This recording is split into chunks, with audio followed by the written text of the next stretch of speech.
Паром на бурнай рацэ. Апавяданне Владимира Караткевича. Дарогу на поўнач ад горада кантралявалі інсургенты.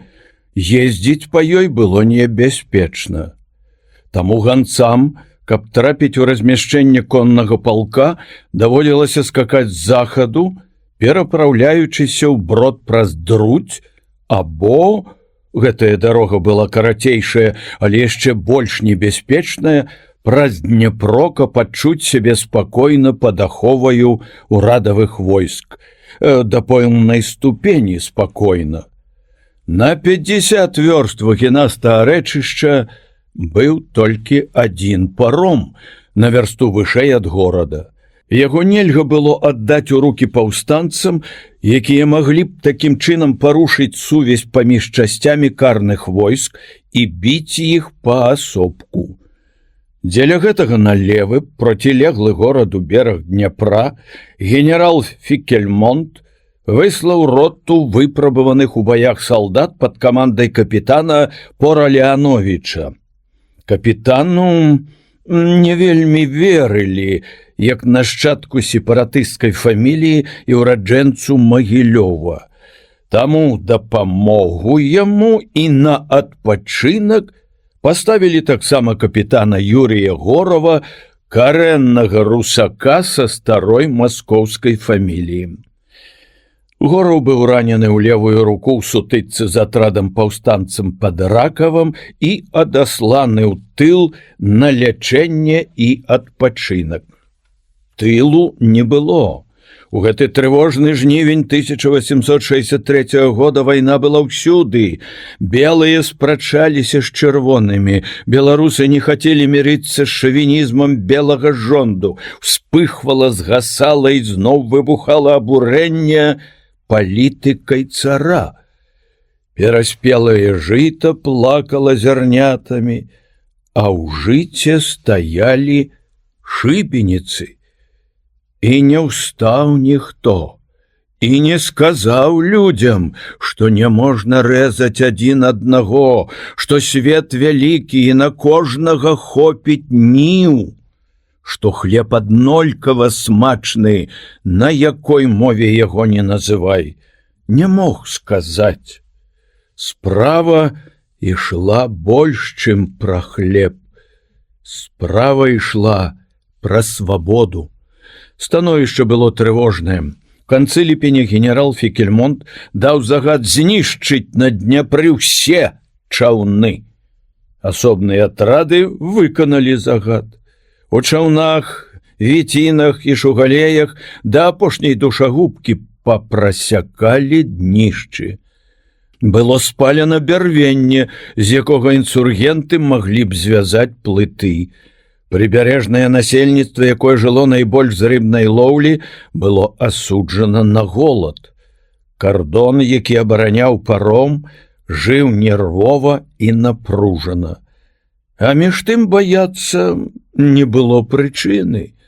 Цэнтр паўстання даўно перамясціўся на захад. Галоўны атрад паўстанцаў Прыдняпроўя быў разгромлены яшчэ да пачатку лета, і генералу Фікельмонту гэта не магло не быць вядома. Інсургенты атрадам 50 шабляў і 200 штыкоў і кос групаваліся ў звярынскіх лясах. Там іх выпадкова ўбачыў нейкі селянін і кінуўся ў горад папярэдзіць.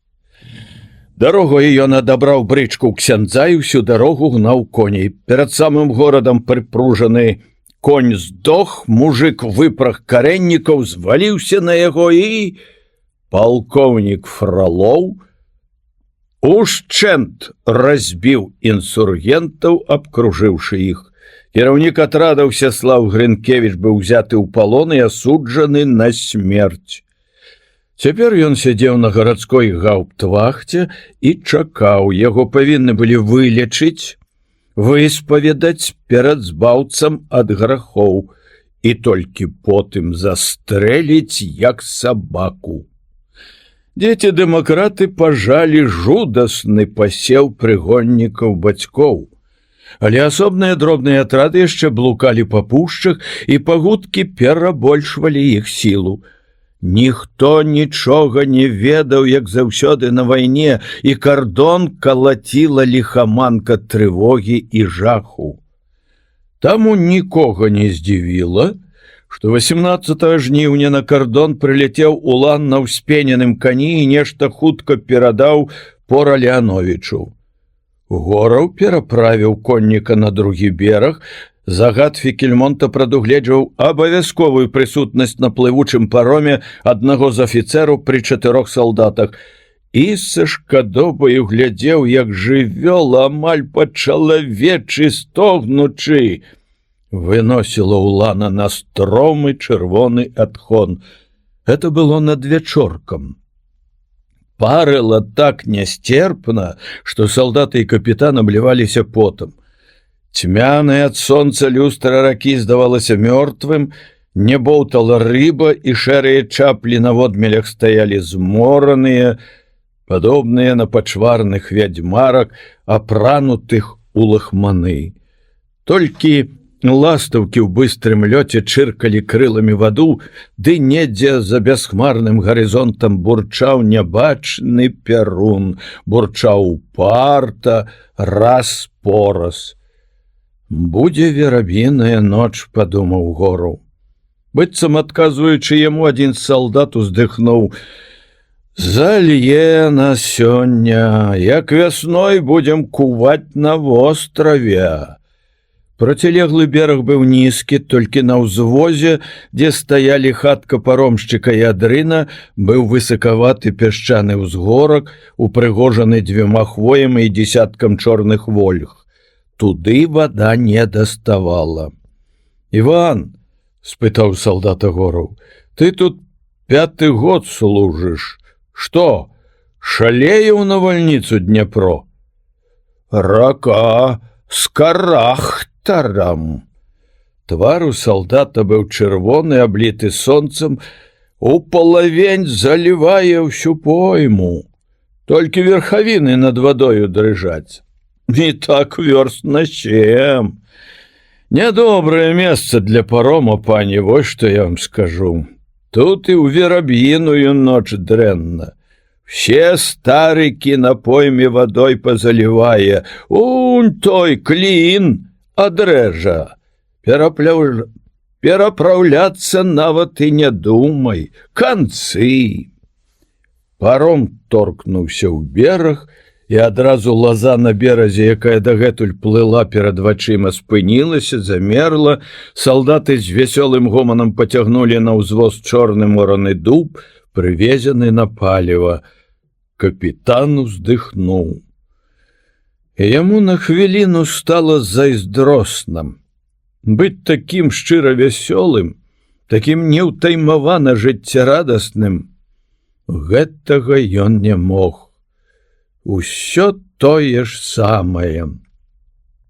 Тараханя месяц вочы бачаць той самы абрыдлы кардон, паромшчыкаву хатку, у якой філасофствуе за гарэлкай пора Леановіч, адрыну і вялізную стайню, дзе размясціліся салдаты, смугастую будку вартавога, аслізлы паромны канат, адзін паратунак Дняпро.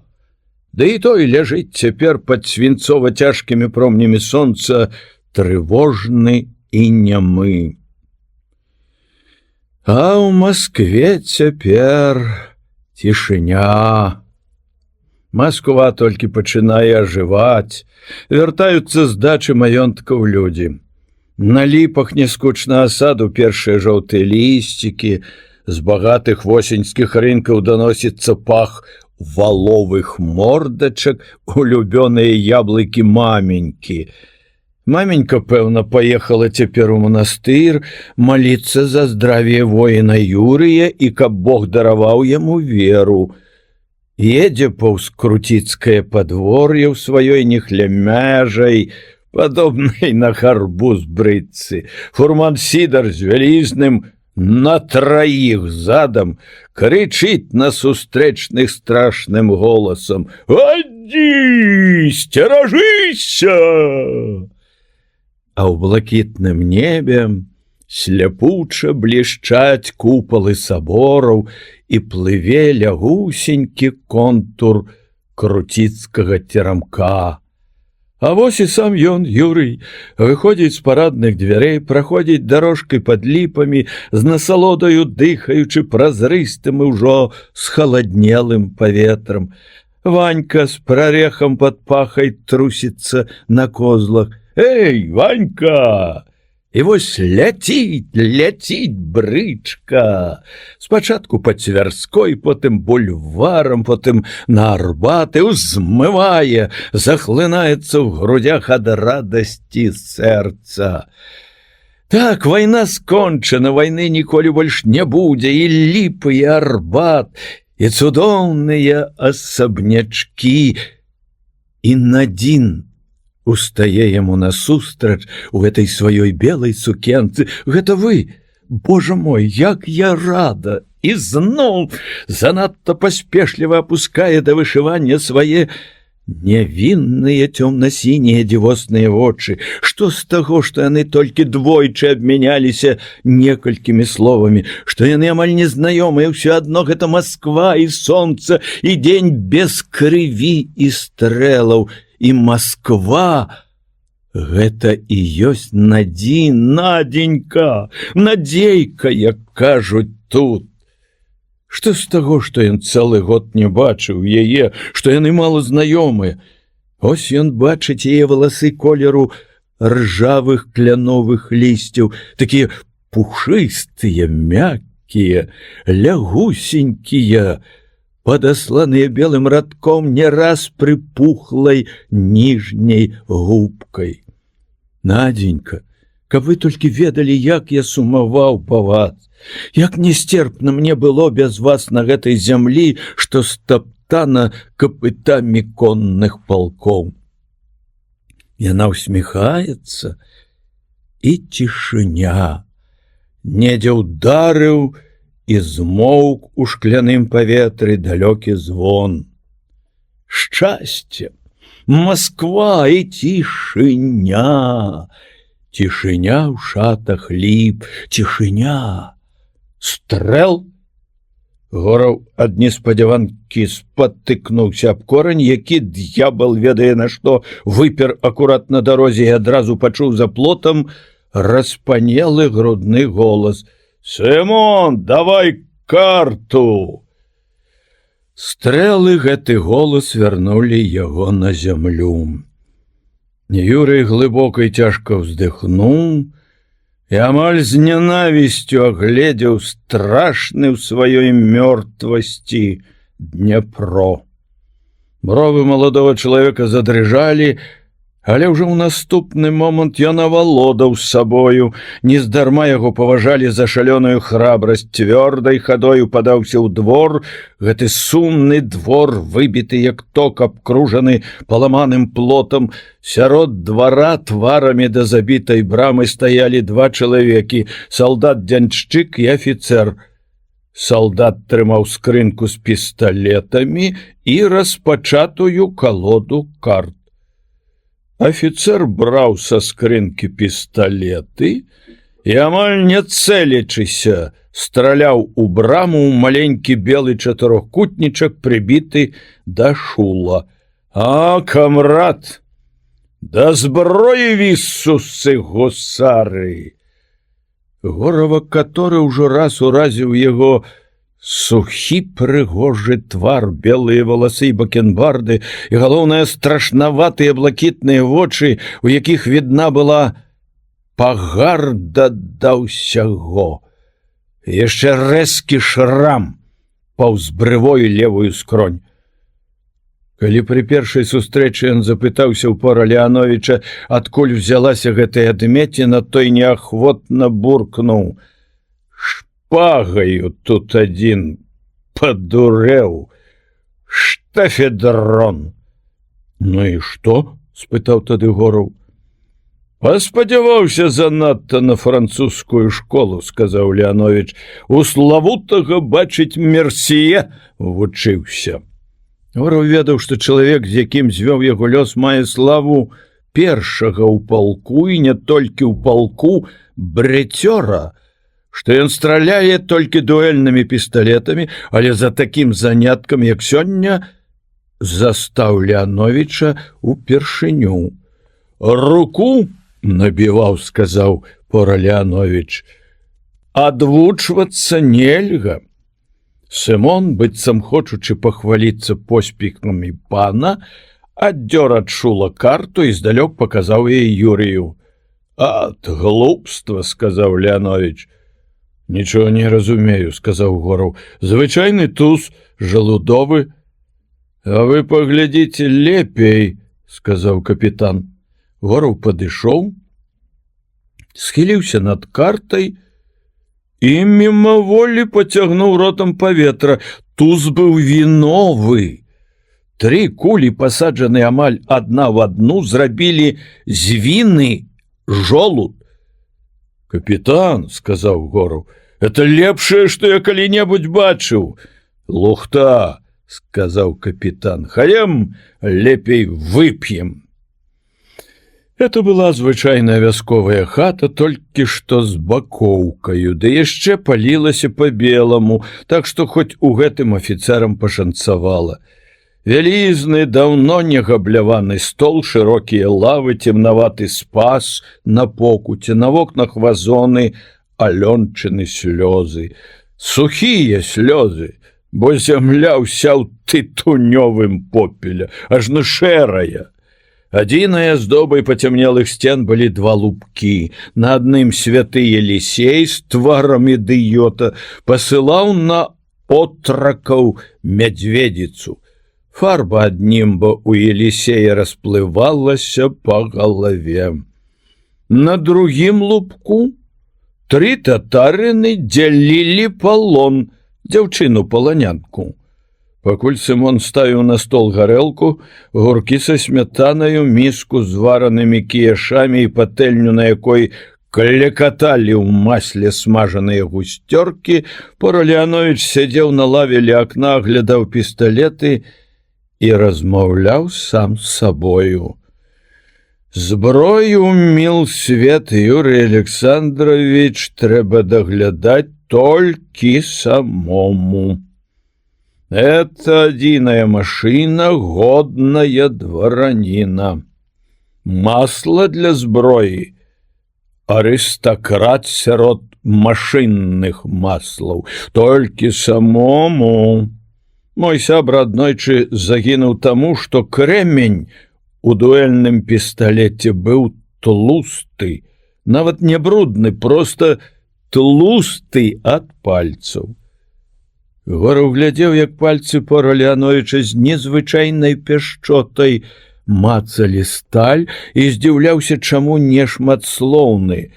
Заўсёды іранічны калега сягоння такі гаваркі, быццам баіцца пакінуць язык хоць на хвілінку без работы. А Леанович ужо скончыў з пісталетамі, палажыў іх футляр і сеў да стала.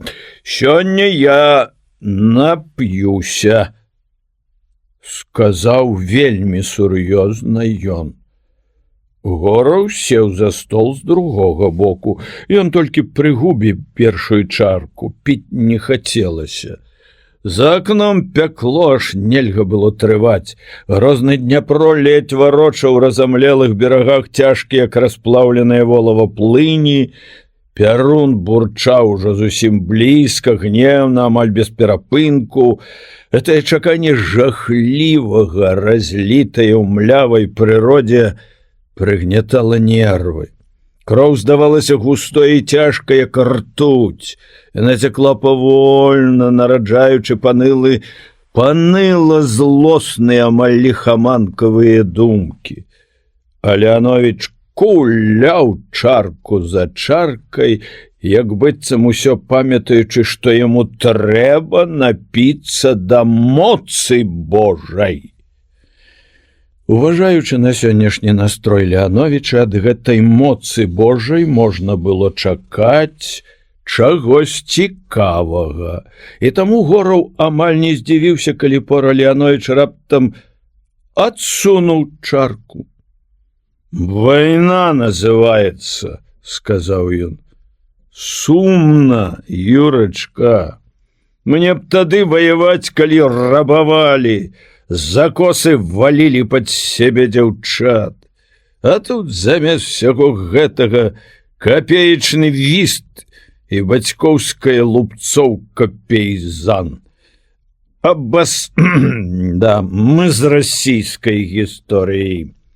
Просто перад сабою на фоне акна Гора ўбачыў яго сілуэт, рэзкі прыгожы профіль з прамым носам і зведзенымі бровамі. За акном Юрый з трывогай сачыў за гэтым, хмары пачалі наплываць і завалакаць неба. Яны накіпалі амаль з неверагоднай хуткасцю, грувасціліся адна на адну, відочна пасоўваліся туды да Дняпра на горад, дзе вісела яшчэ бялёсая смуга на невялічкім лапіку блакітнага неба. Задуха стала нясцерпная, і нясцерпным стала чаканнем. Толькі Леанович, здавалася, не адчуваў нічога. Яго нахабныя і страшныя вочы гарэлі вясёлым шаленствам, і Гораў, успомніўшы яго сённяшнюю забаўку, зразумеў, што чалавек, які сядзіць насупроці яго, страшны, вельмі небяспечны чалавек, драпежнік, у якога, пэўна, зусім няма ў душы месца для так званых пакут сумлення.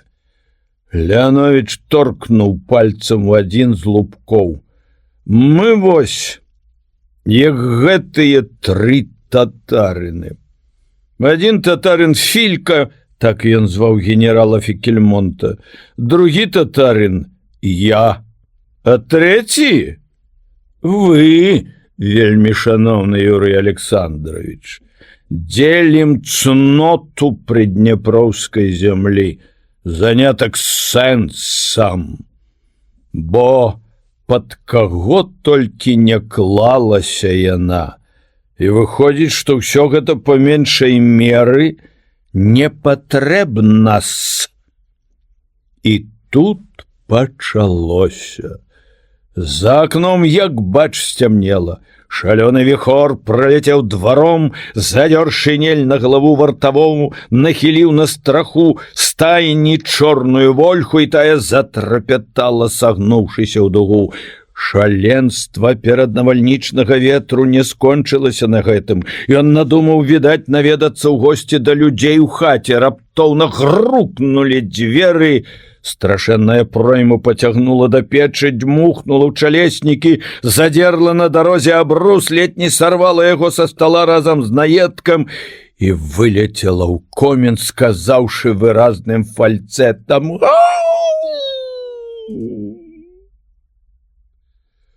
Гора ўбачыў в акно, як гэты парыў проймы выкінуў з напаўразбуранага коміна галчына гняздо і пагнаў яго, як кола па пыльнай дарозе.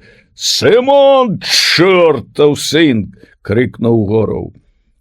«Каглу забыў зачыніць!»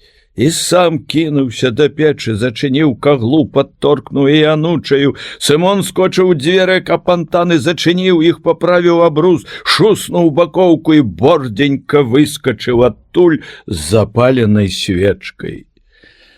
Гораў пабачыў, што Леанович сядзіць, успёршыся скронею на кулак, вельмі бледны, з заплюшчанымі вачыма. Вусны яго варухнуліся. Не расплюшчваючы вачэй, ён сказаў: «Стаіць певень над кручаю, заткнуўся анучаю». І растлумачыў: разгадка гэтай загадкі кагла. Катэхізіс народнай мудрасці увесь складаецца з такіх выслоўяў. Сымон задаволена хмыкнуў. «Ідзіце, Сымон», — сказаў ён, гледзячы в акно. Сымон выйшаў, Гораў павярнуўся да субяседніка і з дакорам сказаў: «Як вам не сорам? Пры салдаце паказалі сябе дурнейшым за яго. Збэсцілі народ, вы ж беларус, старога роду». Па шчоках Уляновіча папаўзлі чырвоныя плямы. Раптам ён зацікаўлена спытаў у Горова: «Што мне? Есці гэта? І што такое наогул беларус? Каго тут не было? Немцы былі, палякі былі, Літва была, і раптам беларус. Сеў сабе з дурной мордай і сікасць-накасць пальцам у носе калупае». Пры апошніх словах зрэнкі Уляновіча папаўзлі да пераносся. Твар стаў такі дурны, што Гораў са сваім памяркоўным і вясёлым характарам не вытрываў, засмяяўся. «Няма нічога смешнага», — вызверыўся Леановіч. «І ў вас, і ў нас адна хвароба. Всю сваю гісторыю мы адным месцам думалі. Чаго ад нас чакаць? Святаслаў, забі Ярослава. Ярослаў, забі Изяслава. Изяслаў, забі Святаполка. А Святаполк, забі Барыса, ды яшчэ і Глеба на прыдачу. А тыя да пакутніцкага скону укакошылі 2 братоў і 3 сватоў, і за гэта хрысталюбівай праваслаўнай царквою прылічаны да святых. Вераб'іная ноч за акном ужо ўзяла свае правы, неяк вельмі хутка, дождж паліў так, што, здавалася, паветра было менш, чым вады. Маланкі крэслілі неба так часта, што жоўты агеньчык свечкі стаў зусім няпэўны і непатрэбны. У сінім агні бліскавіц Гораў бачыў мярцвячы твар, укрыты кропелькамі поту. І заўсёды на наш вялікі народ палка знойдзецца, часцей за ўсё чужая. Цар, псар, это нам все одно, абы кульшы магутныя былі, ды барада лапатай, ды вусы як мага жахлівей. І ўжо тут мы ў верна падданасці сваёй всяго яго абліжам аж да цяжкага гузна. Іх вялікасць у ложы сядзіць, гімн, створаны вялікім паэтам, яму спяваюць, а бараны у замілаванні да яго ўсім натоўпам кідаюцца, а блакітныя мундзіры іх па мордзе, сядзіце на нумарных месцах. Чорт вас ведае, раптам у вас гармата ў каго ў кішэні. На ў тых па мордах і юшка цячэ, і слёзы чуллівасці. І не разбярэш, чаго яны галосяць, ці ад болю, ці ад захаплення. А назаўтра за цара, за веру, з намі Бог. Бязвожныя французікі караля свайго да смерці забілі. Бі іх, пакуль смяротнай гікаўкай не загікаюць. Патрыятызм! Юрыю і шкада было гэтага чалавека, і абурэнне брала. Згадзіцца з ім было нельга. Это азначала, што ўвесь ягоны свет, універсітэт, дзе прафесары чыталі пра чалавечы мікракосм, Надзін, якая захапляецца Тургеневым. Чынны, велічны дзяржаўны спакой Неўскага ўзбярэжжа, маці, якая просіць аб веры для сына і хрысціцца з любоўю на крыж Міколы на курыных ножках, всё мана, всё міраж. Казаць Леановічу пра гэтыя няўлоўныя прыкметы бадай што і не варта было. Ён проста лінейны мог і не зразумець. Таму Гораў даволі бездапаможны, ён і сам адчуў гэта і пачырванеў, сказаў яму: «Вы дваранін, капітан Леанович. Вы павінны паважаць традыцыі». Леанович ускіпеў: «Адкуль маё дваранства ідзе? Вы ведаеце, чаму ў мяне да прозвішча прыдомак Пора? Ці папросту Пара?» Не ведаю. Таму што ад бандзюкоў паходзім, Мілсвет Юрый Александрович. У цараванне, здаецца, цараць сяляці град Магілёў аддаўся ва ўладу баганоснага маскоўскага воінства. Заўважце, сам. Ну, на знак удзячнасці жыхароў прымусілі трымаць гарнізон на свой кошт. І сталі тут наглы лабіду ды думу думаці. Каб гэта яшчэ батагамі, дык згода была б, всё жыццё з-пад батагоў не вылазім. А грошыкі? Тут ужо не дудкі. Стук у дзверы прымусіў Леановича змоўкнуць, і Гораў сказаў холадна: «Заходзь». Вайшоў Іван, той самы, з якім Горам размаўляў на пароме. Рэзкі чырвоны твар Іванаў, твар сапраўднага салдафона, быў мокры. З-пад салдацкай бесказыркі вісела пасма рэдкіх засівелых валасоў. І нягледзячы на тое, што ён быў мокры, хоць выціскай, што шыняля капала на падлогу вада, кожны пазнаў бы ў ім старога бывалага салдата, бо выраз ягонага твару быў выразам афіцыйнай адданасці і пачцівасці, праз які відочна праглядала лёгкая пагарда і свая незамаскіраваная думка аб усім. «Чаго табе?» – спытаў Леанович. «Ваше высокороддзе, вода прыбывае. Рака пайшла старыком».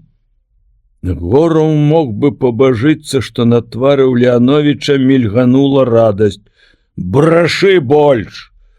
З недапушчальнай фамільярнасцю сказаў капітан. «Што ж, за гадзіну залевы магло так раку наліць?» «Мабыць, у вярхоўях не адну гадзіну ліло, ваше высокороддзе.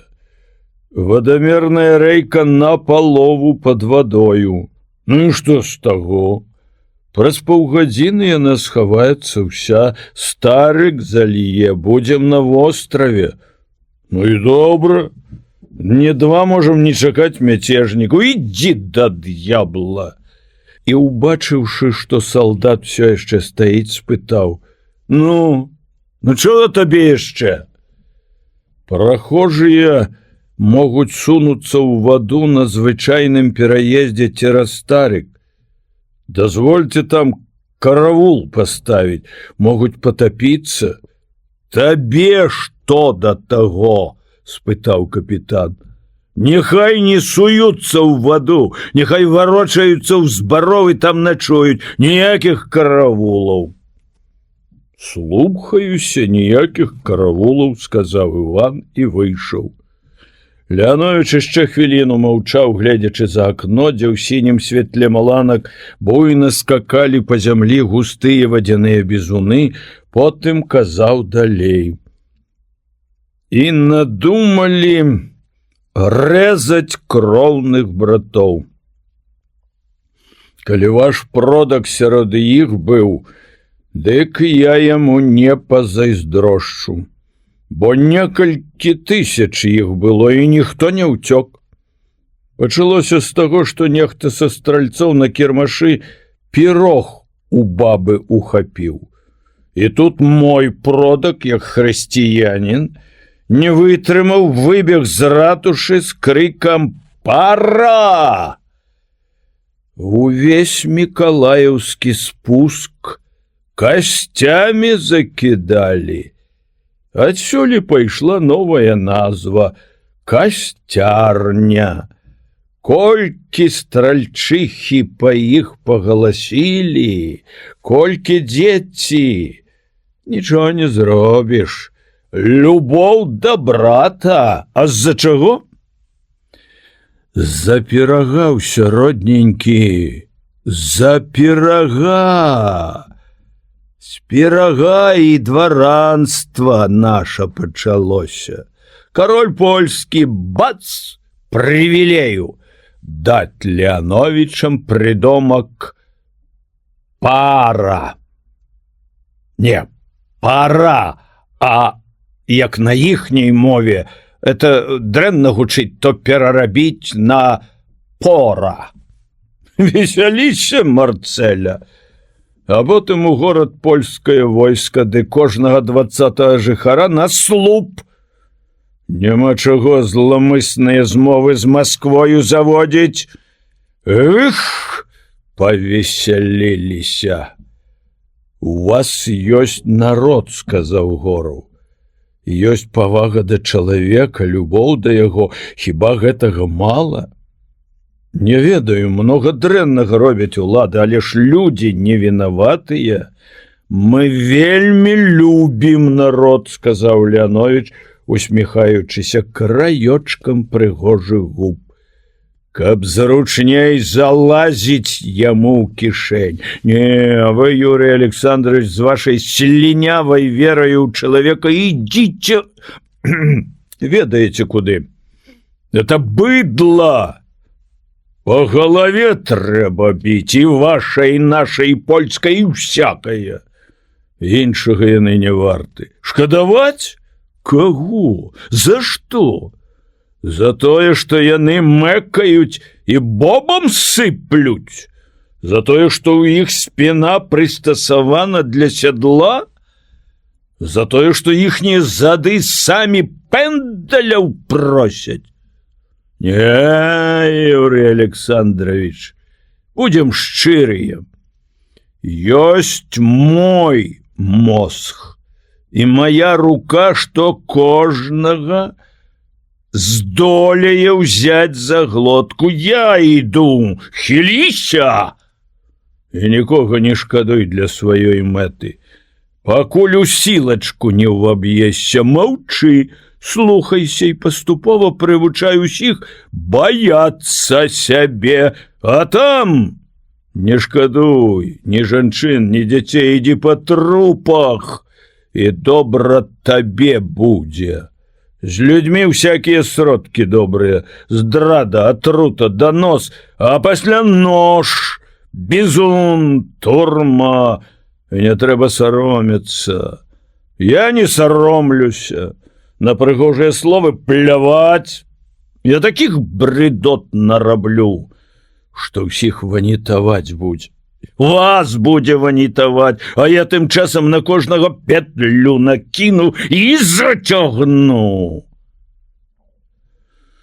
Жудасны чалавек сядзеў перад Горавым, страшны, як шалёная рысь, і Гораў, не хочучы паказаць свайго адчування, няшчыра пазяхнуў і спытаў: вы на французскую хваробу ніколі не хварэлі, капітан? Бо нешта, мне здаецца, такія словы сведчаць аб размякчэнні спіннога мозгу. Нават слоў маіх баіцеся, засмяяўся пора Леанович. Не, капітан, я не хварэў на французскую хваробу ніколі, і продкі мае не хварэлі, зберагалі для мяне сваю сілу. Ішлі б вы лепей спаць, капітан. А вы што? Я не хочу вас слухаць, я офіцер.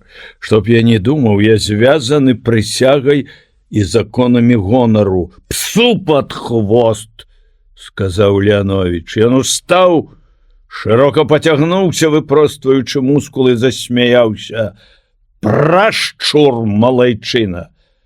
Галоўнае — стаць на той бок, які выйграе.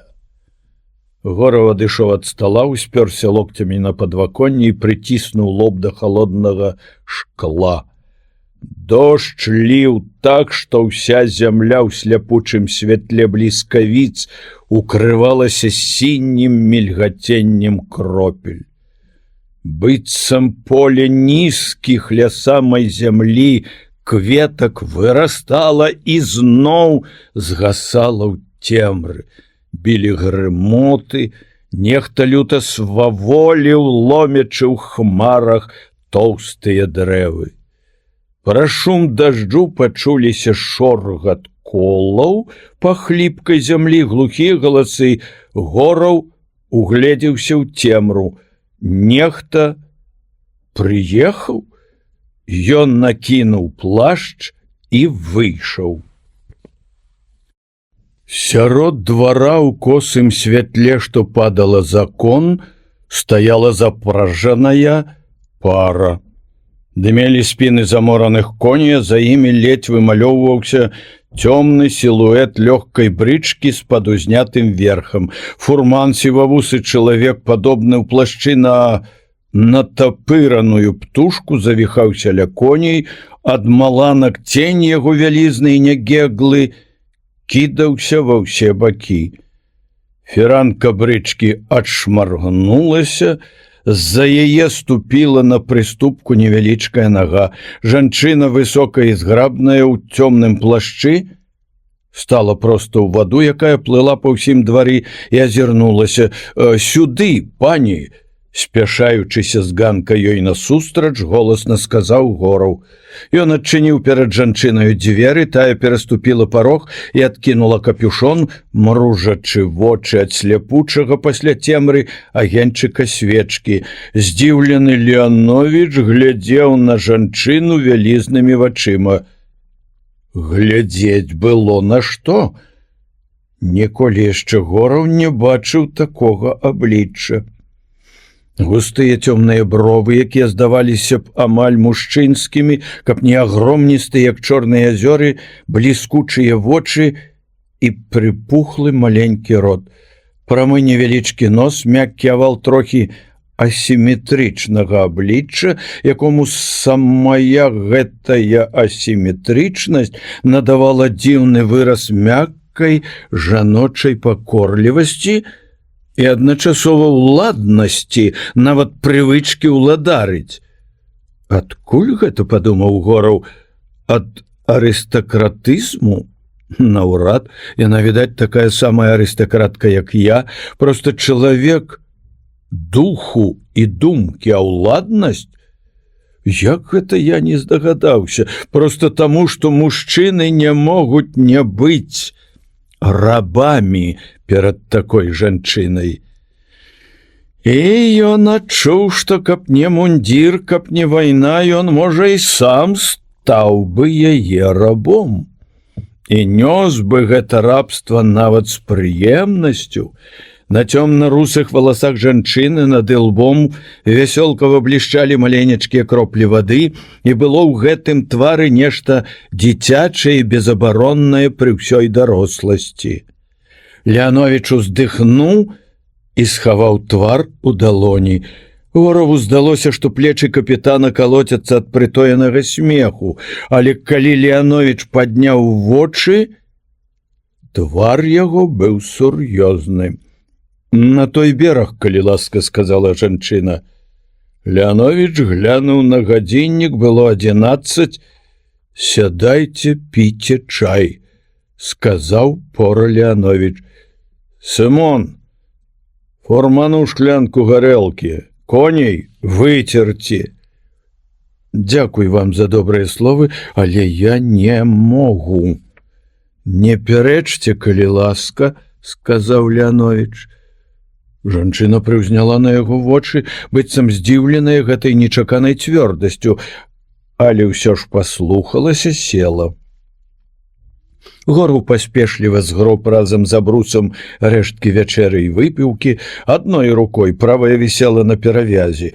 Яна зусім загаілася, але не магла доўгі час вісець, зацякала. Сымон паспешліва, відаць, з большай ахвотаю, чым для афіцэраў, збіраў на стол. Увесь гэты час жанчына безуважна глядзела в акно, і нават потым, калі пілі чай, не дакранулася да ежы, як не прымушаў яе Леановіч. Толькі пагрэла рукі аб шклянку, глынула некалькі разоў гарачага чаю. Леанович павольнай, з відочнай асалодаю сёрбаў бурую ад заваркі вадкасць. Калі Сымон прыбраў са стола, капітан зручна сеў, прыхіліўшыся спіною да сцяны і спытаўшы дазволу, закурыў. «Дык чаго б вы хацелі, пані?» «На той бераг я вельмі спяшаюся», — сказала яна. «За ўсю дарогу я толькі тут на цэлую гадзіну затрымалася». «Давядзецца чакаць да раніцы», — сказаў Леанович. «Чаму?» «Загад генерала Фікельмонта ўначы абараняць паром, не падпускаць чужых людзей, тым больш цывільных. Пераначуйце тут, пакой мы аддамо вам». «Мне нельга». «Вельмі шкадую, пані. Загад Фікельмонта. Ваенны час, пані, інсургенты». «Я не інсургент, я толькі жанчына, маці». «Захварэла дзіця?» — пацікавіўся пора Леанович. «Не, я спяшаюся да мужа». «Шкадую, пані, але памагчы не магу. Палявы суд — непрыемная штука. І ёсць загад Фікельмонта», як малому дзіцяці тлумачыў Леанович. «У мяне таксама загад, яго сиятельства, прачытайце». Ніхто не папрасіў назваць прозвішча. У гэты час на Беларусі было толькі адно сиятельства, падпарадкоўваючыся волі якога рухаліся палкі, ганцы заганялі да смерці коней, людзі мучылі людзей. «Так, загад Мурав'ёва», — сцвярджальна сказаў Леанович, гледзячы на паперу. Горову здалося, што выгляд у Леановича не вельмі здзіўлены. «Ого», — сказаў Леанович, — «дык вы жонка Всеслава Грынкевіча». «Таго? Але», — сказала жанчына, — «вы ж бачыце, што я вязу памілаванне. Будьце літасцівы. Заменили пожыццёвай катаргай. Это такое шчасце, такое...» Яна ўпершыню усміхнулася. Не было нічога прыгажэйшага за гэту усмешку. «Мужу варта было б думаць раней», — сказаў Леанович, — «замест саламянай падушкі ён абдымаў бы цяпер адну з самых прыгожых жанчын, якіх мне даводзілася бачыць». Жанчына вспыхнула, але стрымалася. «Я ўсё гэта разумею, але зразумейце і вы. Ён будзе жывы толькі на той бок, і праз гадзіну я там, і ён жывы». Леанович маўчаў, нешта абдумваючы. Зірнуў на гадзіннік, машынальна глянуў і гораў. 12 гадзін, быццам адказ праз грымоты навальніцы данесліся глухія ўдары саборнай званіцы горада. «І яшчэ адна прычына», — сказаў нарэшце Леанович. «Вераб'іная ноч, рака ўсхадзілася. Можна ўтапіць паром і вас, і людзей. Зразумейце, яго кожную хвіліну могуць забіць». Гораў бачыў, яшчэ 10 хвілін такого катавання, і жанчына можа заплакаць. Другія на яе месцы плакалі б ужо. Пора Леанович з той самай дагодлівасцю на сухім прыгожым твары накінуў на плечы жанчыне плашч. «Выйдзем, пані. Гораў, хадзем з намі». Дождж пачынаў сціхаць, затое ўзняўся і гразіўся яшчэ больш памацнець вецер. Калі яны, ледзьве перамагаючы яго імпэтныя парывы, выйшлі на адхон, то ўбачылі даволі жудаснае відовішча. Рака шалела. Нізавыя парывы вятрыску раскалыхалі вялікія ў рост чалавека хвалі, яны каціліся супраць плыні, шоргаючы белымі грабянцамі. Хвалі ішлі адна за адной, і процілеглы бераг губляўся ў чарнільнай навальнічнай цемры. Але і адтуль са змроку далятаў схваляваны нізкі гук вады. Рака таўклася ў берагі, хочучы вырвацца з іх. Праз пляму святла на вадзе слізгануў па хвалях дзіравы кошык, потым цэлае дрэва, яблыня, вымытая з карэннямі. Дзіўна было бачыць на яе галінах, апырсканых пенай, галінах, якія круціліся, то знікаючы пад вадой, то зноў выплываючы, 2 ці 3 зеленаватыя яблыкі. Леанович моўчкі паказаў рукою, што трэба вяртацца ў пакой. Толькі там, у разамлелай цеплыні начнога чалавечага гнязда, ён сказаў: «Вы самі бачыце, пані, паром немінуча знясе. Пачакайце да раніцы». «Але ён чакае», — сказала яна. «Ён чакаў 2 месяцы. Некалькі лішніх гадзін нічога не паправіць», — сказаў капітан. «Не можаш ён не разумець яе становішча», — думаў Гораў, што рабіць? Здзек? Або халодная подласць? Жанчына, здавалася, не заўважала інтанацыі Леановича. «Для асуджанага кожная гадзіна чакання — гэта лішнія маральныя пакуты», — сказала яна. «Вы ведаеце гэта. Вы можете загінуць пры пераправе. Я не баюся гэтага. Я за вас таксама не баюся», — сказаў Леанович. «Але я адказваю за жыццё салдат. У іх таксама жонкі. Я магу паехаць з ёю». «Нечакана для самога сябе», — сказаў Гораў. «Вы адзін не здолееце», — сказаў пора Леанович. «Не звяртайце ўвагі, пані. Гэты парыў сведчыць аб добрым сэрцы, але ў капітана Горава раненая рука у бітве з інсургентамі. Дарэчы, у гэтай бітве ён паказаў сябе героем». Это быў несумленны удар, але Гораў змоўчаў. Ён не хацеў сказаць, што ранены пад Ракавым, а не тут. Ён наогул не хацеў апраўдвацца. «Так», — сказаў ён, — «але можна спытаць у салдат, хто захоча». «Солдатская самадзейнасць? Ну не, а адказваць мне? Мне здаюцца падазронымі вашы паводзіны», — сказаў Юрый. «Капітан Гораў», — сказаў Леанович, — «я забараняю вам, вы пакуль што падначалены». Гораў змоўк.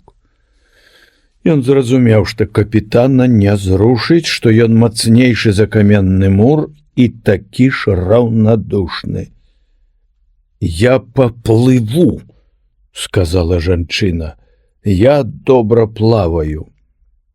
Зірнуўшы на яе рашучы твар, Гораў зразумеў, што гэта не пустая пагроза.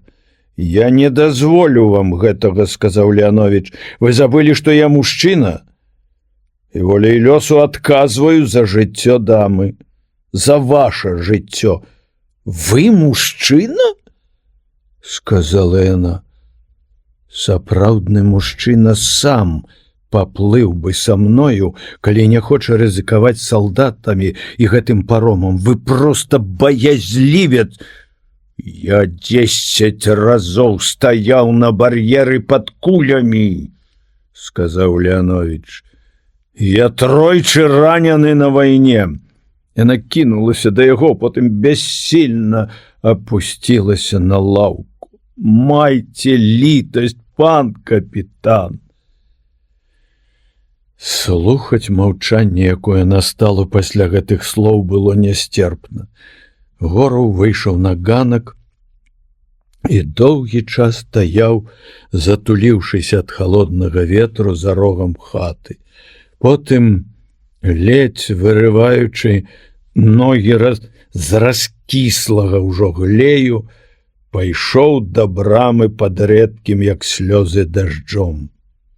Далёкія чырвоныя бліскавіцы ўсё яшчэ ўспыхвалі на вяршынях чорных вольхаў, ветер не сціхаў, рака ўтрапёна пялёскалася пад адхонам.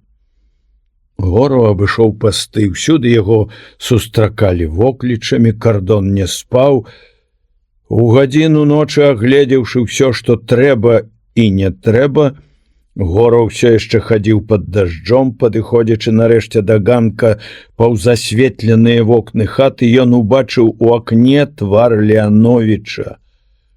Жахлівы, відавочна пастарэлы твар.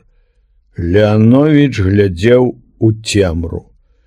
У акне бакоўкі Гораў убачыў постаць жанчыны. Тая кідалася ў бакі, як зняволеная, стала, ударыла кулачком па печцы. Гораў апусціў галаву, яму не хацелася больш ісці ў хату. Зноў рака, зноў відовішча звар'яваных хваль, зноў двор, чортаў дождж, плашч пачынае прамакаць, зноў месца за рогам і агеньчык запалкі ў руцэ. Палова на другую. Якраз у гэты час Грынкевічава выйшла на ганак. За ветрам Гораў невыразна пачуў: «Божа, Божа, Божа!»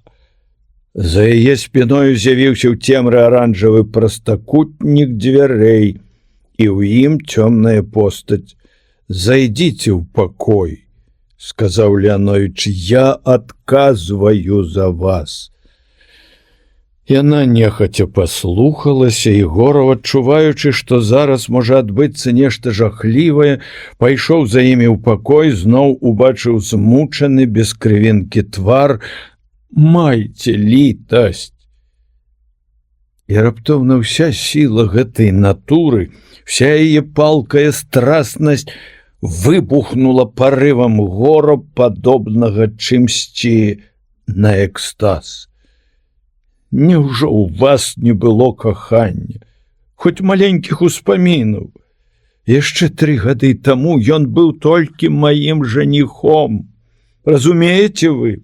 Ці ў вас лядяж замест сэрца? Быў май, мы гулялі ў гары пні. Такі смех быў над паплавамі, а цяпер ён заўчасна сівы, змучаны, яму нельга». І гэтыя словы вярнулі яе да прытомнасці. «Ах, вы, чаго вы варты?» — сказала яна. «Фрунт забіў вашу душу. Вы не разумееце нават, што ён не за сябе, што ён за народ, за вас, за гэтых бедных людзей. Ён не дзеля грошай, не дзеля ўлады, ён чысты, як неба. Каб народ быў вольны. Гэта і ваш народ, пан капітан. Воля патрэбна ўсім, а нам, беларусам, рускім, палякам, больш за ўсіх, бо мы штодня без яе паміраем у пакутах». Твар Леановіча скрывіўся нейкай жудаснай грымасай. «Пані, я адпраўлю вас не на другі бераг, а з Аказіяй у Магілёў, калі пачую яшчэ хоць слова ў гэтым стылі». Жанчына паківала галавой. «Які ж вы нізкі чалавек!» Ляснулі за ёю дзверы бакоўкі. «Уф, сука!» — сказаў пора Леановіч. Гораў праглынуў камяк і сказаў: «Леановіч, это брыдка». Але на вуснах у начальніка кардона зноў з'явілася прыязная і страшнаватая ўсмешка. «Капітан», — сказаў ён, — «гэта, здаецца, вас прыставілі наглядаць за мною, а не мяне за вами. Мне здаецца, яны зрабілі дрэнны выбар». Гораў аслупянеў. Ён ніколі не ведаў, ніколі нават не мог падумаць, што на яго можа ўпасці такое падазрэнне. Ён стаяў, моўчкі хапаючы ротам паветра, бялявыя хвалістыя валасы прыліплі да спатнелага лба, глыбокія сінія вочы сталі жаласныя. Быццам атрымаўшы удар пад грудзі, ён з хвіліну моўчкі хапаў ротам паветра, а потым кінуўся прэч з пакоя. Стоячы за рогам хаты, адчуваючы, як мокры ліст высокай вяргіні часам гладзіць яго па шчацэ, ён у думках пагражаў Леановічу самай жахлівай помстай і ў той самы час ведаў, што нічога ён яму не зробіць, што гэты брыцёр з халоднымі вачыма робіць правільна, затрымліваючы жанчыну да раніцы, што на баку гэтага чалавека права вайны, якой яны абодва служаць. Што ж, нічога не здарыцца дрэннага, адна ноч, і раніца яна сустрэне мужа, ім дадуць спатканне, думаў ён. За што ж я злуюся на Леановіча, які шчыра выконвае загад? За тое, што ён свіння? Чаму? Проста нельга адбіраць у гэтай жанчыны тых некалькіх лішніх гадзін, што яна будзе з мужам перад тым, як навекі, назаўсёды, хоць ён і будзе жывы. Мокры ліст вяргіні зноў з ліслівай абыякавасцю пагладзіў яму шчаку. Але чаму навекі? Чаму назаўсёды, думаў Юрый. Ён пасядзіць год 5, а потым, вядома, будзе амністыя, цар міласэрны. Дрэнны чалавек не адпусціў бы на волю прыгонных. І ўсё ж гэта жахліва. Нават 5 год. У жанчын такая мімалётная прыгажосць. Што будзе з яе вачыма, з гэтай гордай шыяй, з гэтымі валасамі праз 5 год? Шкада жанчын, шкада іх дзіцячай безабароннасці, толькі не... Леановіч робіць правільна. Ён добры салдат, Леановіч, а я дрэнны. І ўсё ж Гораў адчуваў, што ён ніколі не даруе сабе гэтай ночы, гэтых разважанняў за рогам хаты. Ён са злосцю адкінуў рукою мокрае сцябло вяргіні і ступіў у паласу святла, што падала з акна хаты на гразь. Было 20 хвілін на 3. Ля плота непадалёк стаяў Іван, трымаючы нешта за пазухай. Гораў глыбока ўздыхнуў. Нястерпна было вось так аднаму стаяць у цемры, падышоў да яго. Салдат трымаў за пазухай адну руку, на яго цёмным твары блішчалі вочы пад кашлатымі бровамі. Што гэта ў цябе? Галчаняткі бедныя. Познія, сказаў Іван. Гнездо раскідана. Страшная штука, ураган. Дзе хавацца, на якой зямлі? Яны помаўчалі, Іван глядзеў за пазуху. Ты адкуль, Іван? Спытаў Гораў. Маскоўскі. Землякі, сказаў Юрый. Зноў запанавала маўчанне. Толькі шапацеў па дзядоўніку дождж. Ох, сказаў Іван. Цяпер на Пятніцкай вуліцы Катрынка грае. Служанкі ля пад'ездаў семкі лускаюць. Іван вялікі непадалёк гарыць, аж вачам балюча. Абодва не думалі, што ў Маскве таксама ноч. Вачам афіцэра і салдата яна здавалася сонечнай, зіхатлівай і асветленай цеплынёю вечнага жнівеньскага дня. Людзі з царквы ідуць, казаў Іван. Вуглёў гарачых здалёк даносіцца. На развале кнігамі гандлююць, сказаў Гораў. Ого, сказаў Іван.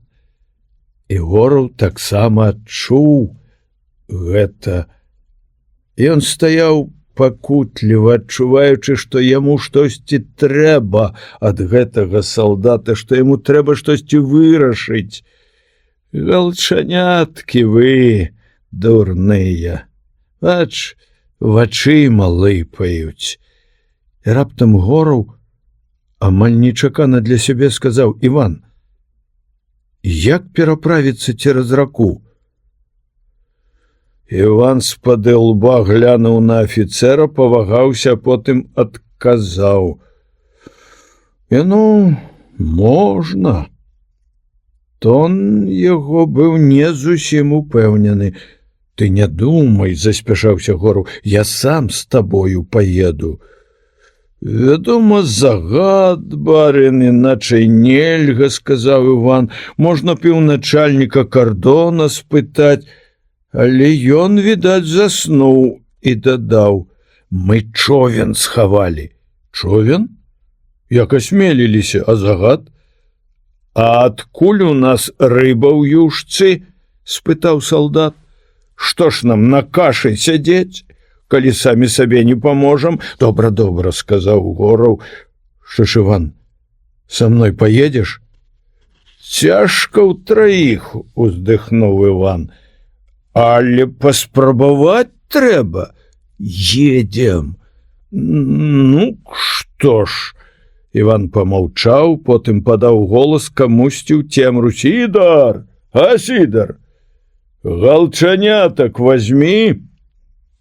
Гораў ужо цёпаў прэч ад яго па глыбокай гразі, спыніўся пад акном бакоўкі, паскроб у шкло пальцам і амаль адразу ўбачыў за каламутнымі шкельцамі яе твар з пашыранымі вачыма.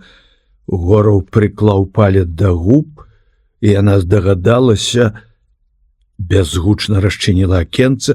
«Збірайцеся», — сказаў ён, — «і дмухніце на свечку, хай думаюць, што вы спіце». Бакоўку адразу агарнула цемра, белы твар наблізіўся да вачэй Горава. «Памажыце мне». Дзве цёплыя рукі абвілі шыю Горава, падтрымліваючы жанчыну за стан. Ён павольна пацягнуў яе на сябе. Акенца было вельмі вузкае. Перагнуўшыся назад, ён адчуў, як на яго ключыцы ляглі цвёрдыя жаночыя грудзі. У наступную хвіліну яна стаяла поруч з ім. «Дайце мне руку», — сказаў ён, — «хадзем». Маленькія цёплыя пальцы ўсунуліся ў яго далонь. Гораў, спяшаючыся, павёў жанчыну да берага, спачатку амаль на дыбачках, потым бягом. «Іван, дзе ты?» — паклікаў ён, нахіліўшыся з адхону. «Тут», — прагучаў голас. Салдат стаяў на невялічкай утаптанай сцежцы. «Хутчэй», — сказаў ён, і яны ўсе пабеглі берагам да высокіх зараснікаў лазы. Гораў трапіў нагою па калена ў ваду, балюча накалоў руку на сухую і вострую, як кость, лазіну ў гушчары. Іван узяў жанчыну з рук Горавай, занадта гучна боўтаючы нагамі па вадзе, панёс яе некуды ў нетры прыдоннай лазы. «Ёсць», — сказаў ён, вярнуўшыся, — «дайце руку», і пацягнуў Горава. Ударыўшыся каленямі аб борт чоўна, Гораў пераваліўся ў хісткую пасудзіну. «Чакайце», — буркнуў Іван, — «толькі сцябла схаваю». «Якое сцябла?» «Ну, тутэйшае слова латок, на які нерад укладваюць. Хлопцы, калі згубім, не пахваляць». Ён яшчэ з хвіліну вазіўся ў лазе, як вялізны бабёр, потым сунуў у руку Горава вясло. «А другое? Это вам не катанне б на яўзе. Тут адным трэба ўпраўляцца. Вяслуйце ў самага борта, а потым злёгку падайце канец у бок і ўгору». «Дайце я», — сказала жанчына, — «ён не ўмее». «Сілы пашкадуй, дзіцятка», — сказаў Іван. «Да конскіх могілак 2 вярсты ў цемры». Конскімі могілкамі называлася месца, ля якога стаяла гауптвахта. Іван моцным штуршком выкінуў човен з лазы, і адразу, спачатку слаба, потым мацней, пасудзіну пачало гайдаць, а потым кідаць на хвалях. «Чорт», — сказаў салдат, — «на ўскос бяры, не стаў бокам да хвалі». нічога не бачу. Бледная, безгучная маланка якраз у гэту хвіліну заліла няпэўным дрыготкім святлом абшар Дняпра, пасівелага ад ярасці імклівыя грабянцы хваль, далёкі чорны бераг, вёслы Горава Івана апусціліся ў ваду, ружовую ад святла бліскавіцы, і адразу вада стала чарнільнай, а на людзей цяжка наваліўся змрок. Потым, быццам хочучы памагчы, неба раз-пораз пачало раздзірацца ўспышкамі святла. Гора ўбачыў твар жанчыны, якая з прагай, з чаканнем, зусім без усведамлення небяспекі, толькі з імкненнем наперад даволі глядзела на другі бераг, які амаль не набліжаўся. Шкарлупінку кідала ў правалы паміж хваль, вецер адкідваў цёмны шаль на жанчыне, як вялізныя імпэтныя крылы. Гораву здавалася, што гэта цягнецца вечнасць, што цемры і страшным ударам у борт душагубкі ніколі не будзе канца. Човен, пэўна, моцна адносіла. І ўсё ж надышоў момант, калі хвалі сцішыліся, шкарлупінка плаўна загайдалася ў зацішку за высокай касой процілеглага берага. «Ну, барынь!» — уздыхнуў Іван. «Думаў, патонем». «Мы не маглі патануць», — сказала яна. «Як жа нам патануць, калі мы неслі жыццё?» Слізнучы на чорнай гліне абрыву, яны ўзвялі жанчыну на роўнае месца. «Ідзіце», — сказаў Іван, — «туды. Мы не можам праводзіць вас». Жанчына стаяла моўчкі, потым нечакана схілілася і прынікла губамі да Іванавай рукі.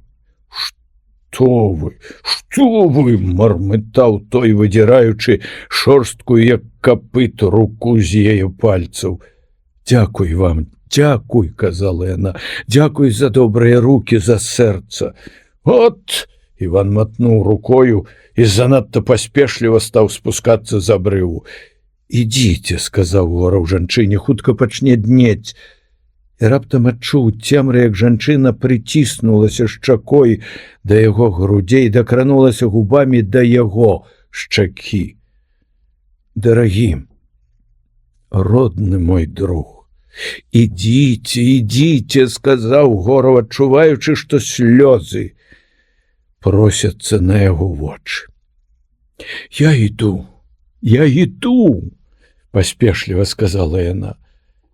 І цень жанчыны паглынуў змрок. Гораў спусціўся ўніз і знайшоў пад адхонам Івана. Нацягнуўшы са стажка сухога сена, той наклаў на яго сухіх леташніх галін лазы, прыплаўленых у повень Дняпроў, і паспеў раскласці ў лагчынцы невялічкае, але зыркае вогнішча. «Сушыцеся», — сказаў ён, — «потым самі будете веславаць. Я пераплыву, не трэба, каб нас бачылі разам, ваша вскароддзе». Яны моўчкі сушылі вопратку каля агню, а пасля, калі размялі рукамі сухую пакарабачаную тканіну, заўважылі, што над Дняпром толькі завязаўся світанак. У гэтым жаўтавата-шэрым брудным святле вялікая рака сціхла, быццам засаромеўшыся таго, што нарабіла ў мінулую ноч. Усё яшчэ было ветрана, але нізавы вецер даў месца верхавому, і той сагнаў хвалю, разгладзіў сваім подыхам нахмураную паверхню ракі.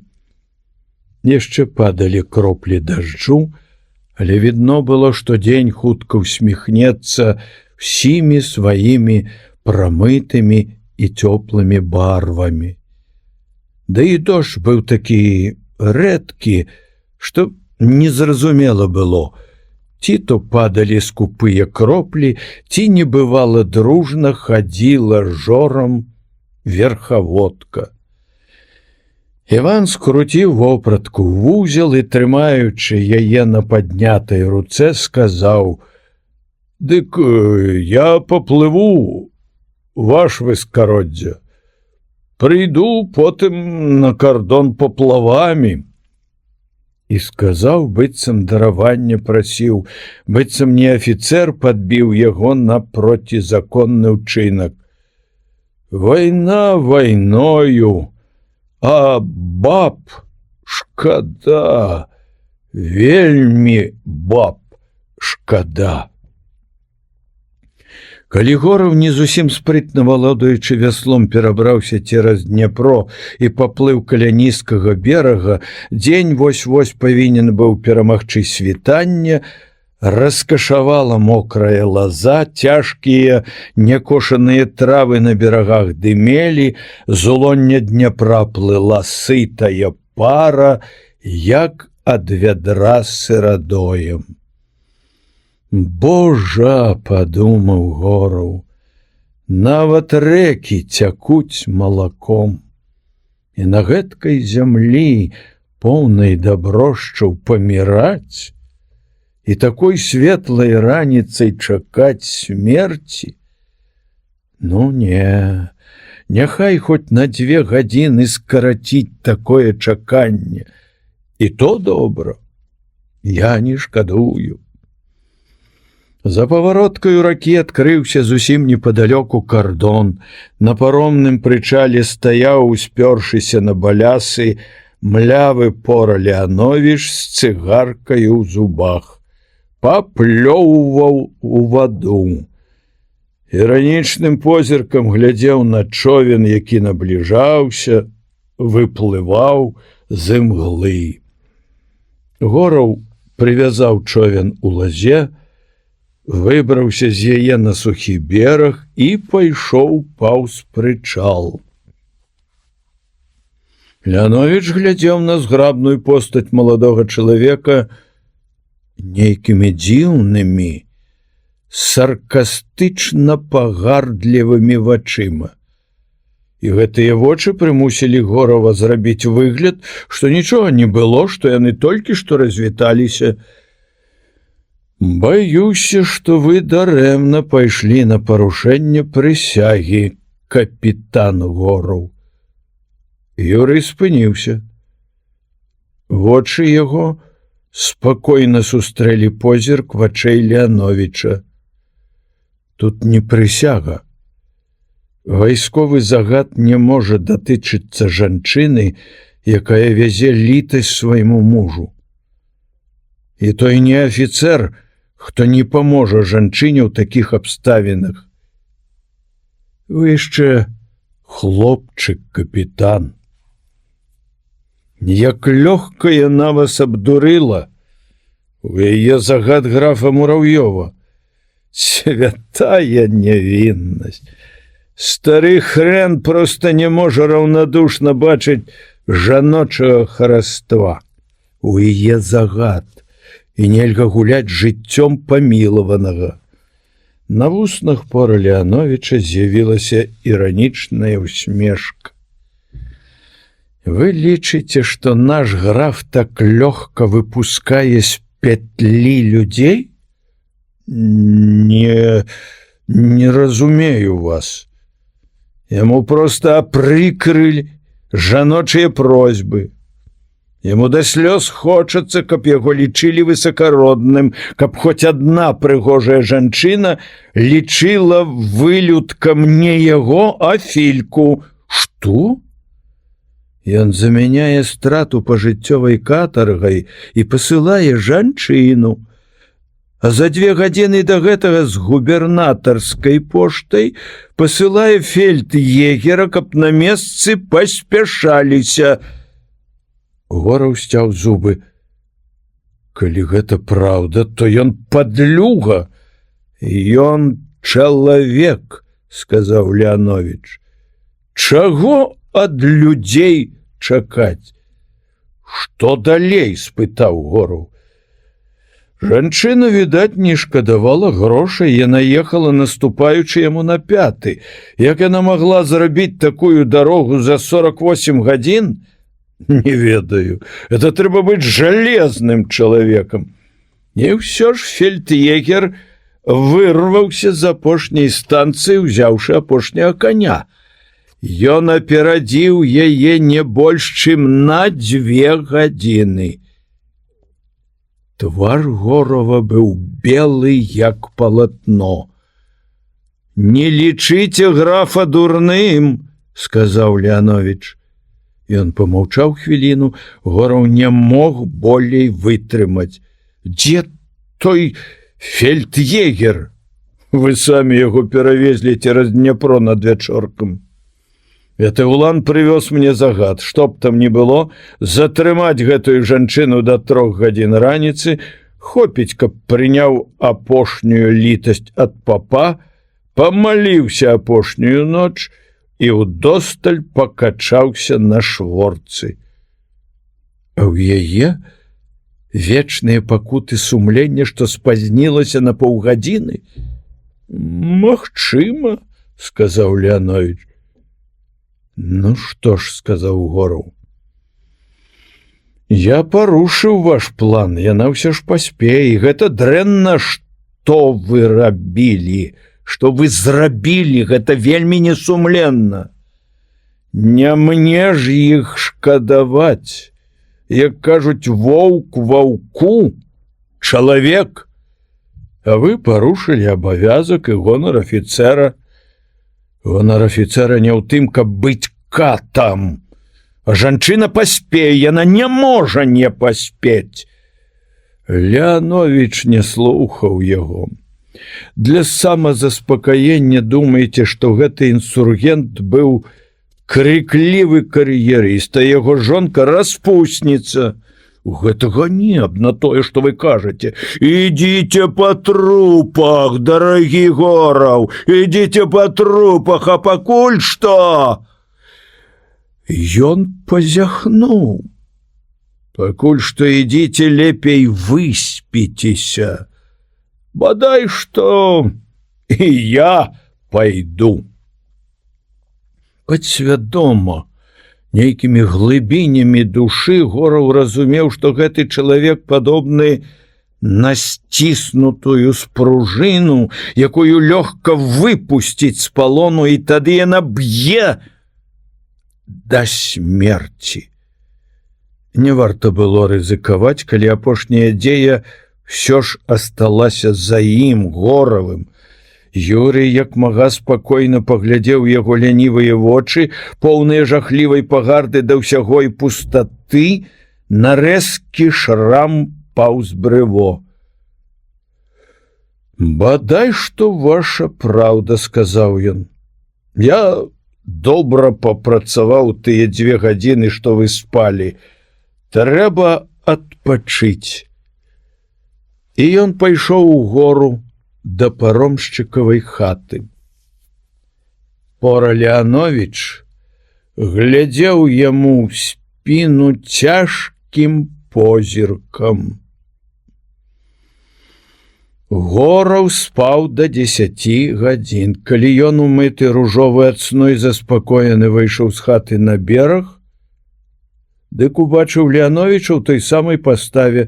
Ён стаяў, абапёршыся на парэнчы паромнага прычала. Цыгарка дымела ў яго тонкіх спакойных губах, быццам не гадзіны прайшлі з іх ранішняй размовы, а толькі некалькі імгненняў. Юрый стаў ля парэнчаў за некалькі крокаў ад яго. «Выспаліся?» – спытаў ён. «А няго ж?» Быццам нічога паміж імі не адбылося, адказаў Леанович. «Ну, вось і добра», – сказаў Гораў, – «зараз снедаць будзем. Сымон ужо і гарэлку на стол паставіў. Чаму не пагаманіць пра месца чалавека на зямлі?» Леанович пакасіўся на яго. «Сумленне ў мяне, пан Юрый, спакойнае. Чаму і не пагаманіць?» Яны моўчкі стаялі.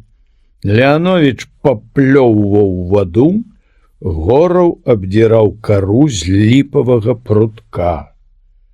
На процілеглым беразе над адхонам з'явілася лёгкая параконная брычка. Фурман, асцярожна трымаючы коней за абродь, заводзіў яе да пераправы. Колы брычкі небяспечна падскаквалі па размытых каляінах. На заднім сядзенні сядзеў нехта ў вайсковай форме. «Трэба будзе даслаць салдат, каб падправілі спуск», — сказаў Леанович. «І каго гэта яшчэ нясе?» Зрок у Горава быў не горшы, чым у Сапсана. «Учарашні ўлан едзе», — сказаў ён, і не стрымаўся. «Мазалі, відаць, набіў на паўшар'ях, як пірагі». «Гэй!» — пралунаў над ракою зычны голас. Афіцеры стаялі моўчкі. Перад імі плыла імкліва спакойная скаламучаная плынь. Дзень раздумаў пагодзіцца, і светлаватыя хмары віселі над ракой. «Гэй!» — крычалі з таго боку два галасы. «Паром! Паром!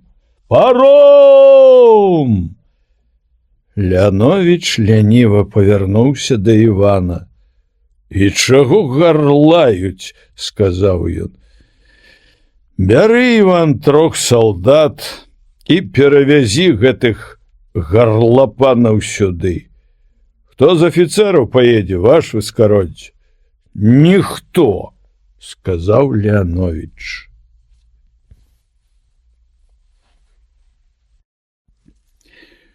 Увесь час, пакуль паром пераплываў раку, афіцэры стаялі моўчкі. І толькі калі ўлан падышоў да іх і адказыраў, Леанович спакойна кінуў недакурак цыгаркі ў раку і адразу ж закурыў новую. Улан стаяў перад імі, кучаравы Ванька-ключнік, падумалася Гораву, з румянымі вуснамі і нахабнымі светлымі вачыма. «Паспеў?»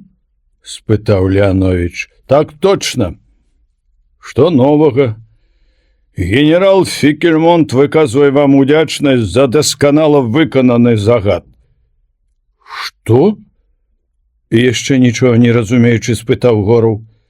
Улан стаяў струнка, але з той няўлоўнай вольнасцю, якая ўласціва фельд'егерам і дазваляе думаць аб лёгкай пагардзе да пехтуры хоць бы і афіцэраў. «Папа клікаць не давялося», — усміхнуўся Улан. «Але апошні ліст напісаў». «Дзе было пакаранне смерцю?» — спытаў Леанович. «Стойце вольна!» Улан трошки адставіў нагу. «За абхватай», — казаў ён, — «на конскіх могілках, а палове 4». У Горава як абарвалася нешта ў грудях. Белы як снег, ён спытаў: «Жонку бачылі?» «Так точно. Спазнілася хвілін на 10. Яна амаль да абвахты падышла, а тут на задворках як каленкор ірванулі. То яна бегла, а тут пайшла як сонная. А гэты, вядома, яшчэ цёплы быў». «Плакала?» — спытаў Гораў. «Не, зусім не плакала, толькі і сказала: Божа, пакарай іх». Не шкадавала. Я б такую бабу, што мужа не шкадуе, кожны дзень лейцамі абходжваў. «У цябе тваёй думкі не пытаюць», — сказаў Леанович. «Дазвольце ісці?» «Ідзі». Фельд'егер скочыў у брычку, коні пацягнулі яе на адхон, слізгаючы капытамі і соўваючы ўніз чырвоны, як кроў, глей.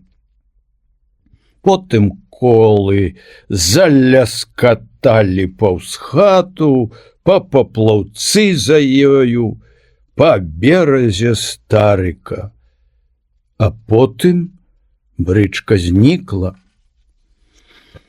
Леанович нахіліўся над вадой і спакойна сплюнуў у раку недакурак цыгаркі. Тонкі нясцерпны звон напоўніў вушы Горава.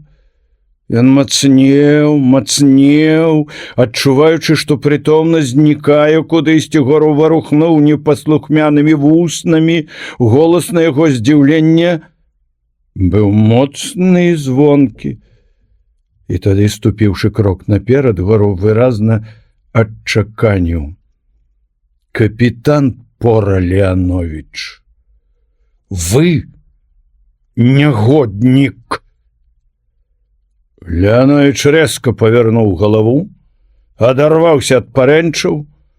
Яго халодныя вочы з цікавасцю разглядалі Горава. «Гораў, вы забыліся на туз!» — сказаў ён. «Вы падлюга і негоднік!» — сказаў Гораў.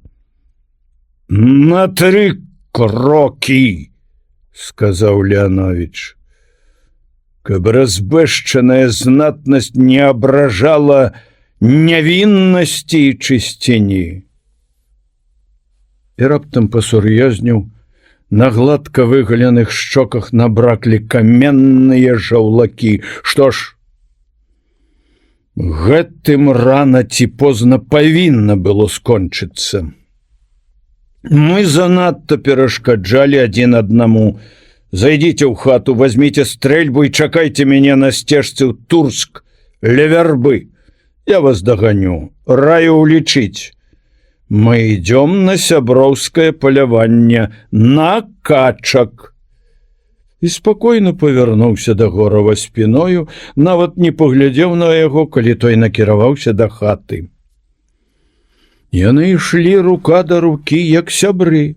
Ніхто, нават вартавы ля пераправы цераз Старыцу, не мог бы падумаць, што гэта не ўчарашнія камрады, а ворагі. Леанович дружалюбна падтрымліваў Горава, калі яны ішлі кладкаю. Хата паромшчыка знікла за густымі вербамі, пад якімі ляжала Старыца. Хлюпаючы ботамі, яны ішлі далей і далей у лугі, а над імі высока вісела шэрае нізкае неба. «Пойдзем да Камарына, там зручней». Камарынам зваўся другі Старык, другое старое рэчышча Днепра, доўгае і вузкае возера ў лугах. Яго здалёк адзначалі цёмна-зялёныя шапкі дубоў.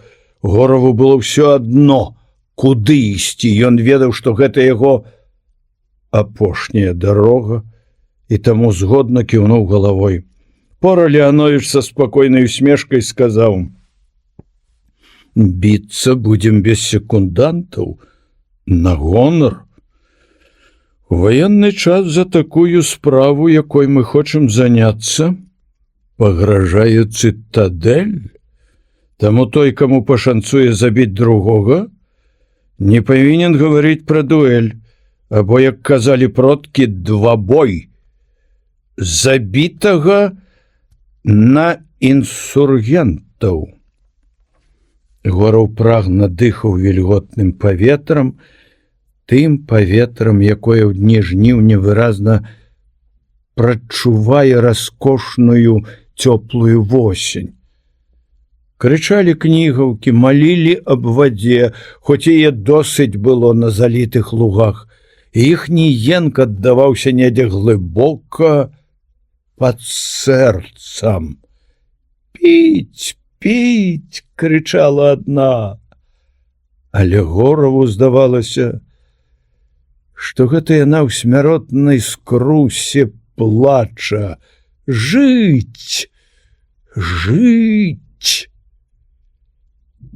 Няўжо можна проста хадзіць па лугах, не думаючы, што чакае смерць? Вось качка ўзнялася з сітнягоў, паказала рабую грудзіну. Напэўна, сэрца яе абарвалася ад жаху, калі яна ўбачыла за спінамі людзей трубкі, што вывяргаюць полымя і смерць. Адкуль ёй было ведаць, што людзі занятыя больш важнай справаю? У вас правая не ў парадку, не пужайцеся. Я таксама буду левай. Я не пужаюся, сказаў Гораў, і хоць зусім не думаў пра гэта, дадаў з паважнасцю. Я хачу толькі хутчэй стрэліць у вас, вы мне абрыдлі. Недзе далёка скупы прамень сонца прабіўся праз хмары і палажыў на мокрай траве изумрудную пляму. Каржакаватыя дубы над камарыным патыхалі вільгаццю. Бліснула стужка затокі. Здзічэлы конь, іх много было ў тое лета, чуйна ўзняў галаву ад вады, з цёмных шэрых губ падалі кроплі і кінуўся прэч. Коні баяліся людзей. Ад людзей пахла не хлебам, крывёю, як ад ваўкоў. Досыць, сказаў Пора Леанович. Далей не пойдзем, у выпадку чаго будзем казаць, што забілі з хмызоў пад дубамі. Хмызы былі крокаў за 200, а вакол былі мокрыя лугі з высокай перастаялай травой. Леанович дастаў з яхташа скрыначку з дуэльнымі пісталетамі. «Мае», — сказаў ён, — «выбірайце першы, лепшы». І, кінуўшы на зямлю плашч, пачаў мераць ад яго крокі. 10 крокаў, спадзяюся, немного? — спытаў ён. Гораў сурова кіўнуў галавою. І ад бар'ера яшчэ 5 крокаў на падыход. Яны разышліся на крайні след. «Па першаму крыку кнігаўкі!» — крыкнуў Леанович. За 20 крокаў зусім блізка Гораў бачыў постаць ворага з пісталетам у апушчанай руцэ. Бачыў страшныя блакітныя вочы, рот сціснуты ў змрочнай жорсткай усмешцы, і ведаў, што як бы не хацелася жыць, ён, Гораў, не стане на бар'еры бокам да ворага, не захіліць грудзей пісталетам, хоць правілы дуэлі і дазваляюць гэта, бо было нешта большае за страх, які жыў у ім. Кнігаўкі, спуджаныя крокамі, пачулі цішыню і пачалі ўзлятаць. Каўкнула першая. «Пара!» — сказаў Леанович. Вараў пайшоў, здымаючы пісталет, як праз сон. Ён бачыў усё бліжэй і бліжэй пустыя блакітныя вочы, крок яшчэ. Мокрыя травы пакідалі на ботах бледна-зялёныя сцяблінкі і пялёсткі перастаялых кветак, і Гораў жахлівай выразнасці, як ніколі ў жыцці бачыў гэта. І яшчэ бачыў, як са спакойнай усмешкай ішоў на яго вораг. Ягоны пісталет быў амаль ужо на ўзроўні грудзей, і тады, ведаючы, што даволі ісці, што гэта апошняя хвіліна жыцця, і пакутуючы гэтым і не шкадуючы ні аб чым, Гораў удыхнуў гаркаватае паветра і, не цэлячыся, націснуў курок. Дымок празрыстым камячком вэлюму паплыў на ўзроўні яго вачэй. Праз гэты дымок здзіўленыя вочы Горава ўбачылі, як Пора Леанович таргануўся наперад, быццам наткнуўся грудьмі на нешта нябачнае і стаў, хіснуўся, неяк дзіўна заводзячы руку з пісталетам і гледзячы на Горава, а потым моцным узмахам рукі адкінуў свой пісталет у балоціну. Нейкая страшная сіла хіліла яго да зямлі, яго дужае цела.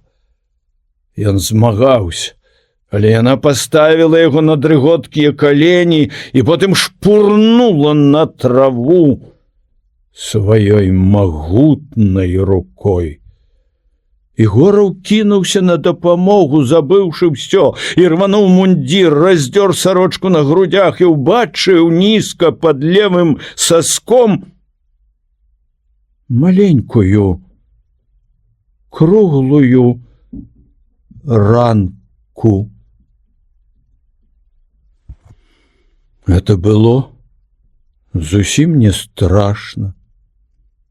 Толькі адна-дзве кроплі крыві. Але Горава здзівіла не гэта. Яго здзівілі вочы Леановіча, у якіх цяпер не было пустаты, а было мертвянае здзіўленне. Леанович варухнуў вуснамі. Пісталет у багну, прашаптаў ён. Здзіўленыя, неяк па-дзіцячы светлыя вочы спыніліся на Гораве, які калаціўся ад непапраўнасці зробленага. Пора Леанович засноўдаў рукамі па грудях і раптам на апошнім дыханні сказаў: «Дзякуй вам! Дзякуй!» Потым ягоныя вусны замерлі, а позірк здзіўлена і безуважна спыніўся на шэрым небе, пад якім усё яшчэ лёталі і малілі аб літасці кнігаўкі. Усё, што я вам расказаў, праўда, сказаў Гораў. Гэта было праз 2 дні пасля двабою.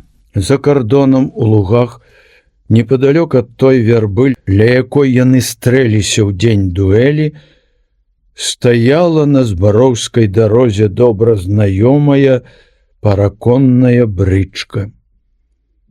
Жанчына ў чорным сядзела на заднім сядзенні, прылажыўшы да рота чорную карункавую хустачку. Гораў стаяў адной нагою на прыступцы брычкі. У абаіх былі празрыстыя ад бледнасці твары. «Вам не варта паказваць жалобу», – сказаў Гораў. «Вы ж ведаеце, што Мурав'ёў забараніў насіць жалобныя ўборы. Ён і тут бачыць жалобу не па забітых, а па радзіме. Вас могуць з гэтай прычыны абразіць на дарозе». Ён падняў на яе веі і ўбачыў вялізныя замучаныя вочы. «Мне ўсё адно», – сказала жанчына. «І ўсё ж накіньце плашч другога колеру. Пасты на дарогах падвоены з прычыны забойства афіцэра». «Вы расказалі мне жахлівую рэч», – сказала жанчына. «Я і сама здагадвалася, што з гэтым мурав'ёўскім памілаваннем не ўсё добра. Зараз я пераканалася ў гэтым. Але чаму цяпер менавіта вы, начальнік кардона? Я ж казаў, пасты на дарогах падвоены з прычыны забойства капітана Пора Леановіча». «Хто яго забіў?» Уважліва гледзячы на Горава, спытала жанчына. «Няўжо інсургенты зноў з'явіліся?» «Яго забіў я», сказаў Гораў. Не трэба непакоіцца, мы страляліся на сумленнай дуэлі. Не варта было. Ён толькі выконваў загад. Варта было, сказаў Гораў.